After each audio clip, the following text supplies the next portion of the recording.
একটু এগাতেই দেখলাম আইসল্যান্ডের famous wild flower, যার নাম হলো লুপিন।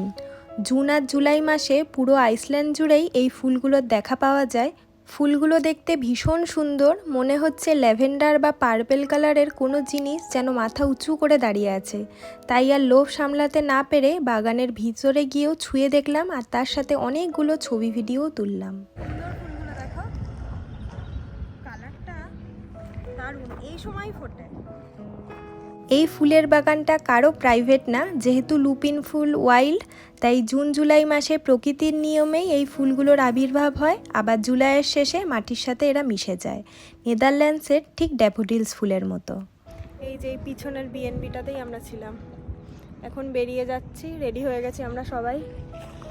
জায়গাটা খুব সুন্দর, যেতে খারাপ লাগছে, জানি না আজকে যেখানে থাকবো সেই জায়গাটা কেমন হবে। এটা তো সত্যি দারুণ, পিছনের পাহাড়টার জন্য অসাধারণ লাগছে। আমরা আমাদের ব্যাগগুলো গাড়িতেই রেখে দিলাম আর গাড়িটা বিএনবির পার্কিংয়েই রাখলাম। এবার আমরা যাব আইসল্যান্ডের মোস্ট ফেমাস আর একটা ওয়াটারফল, যার নাম স্ক্যাগোফস ওয়াটারফল। আমাদের বিএনবি থেকে পায়ে হেঁটে ওই 8-10 মিনিট মতো লাগবে, তাই আর গাড়িটা নিয়ে যাচ্ছি না, নাহলে আবার পার্কিং চার্জ দিতে হবে।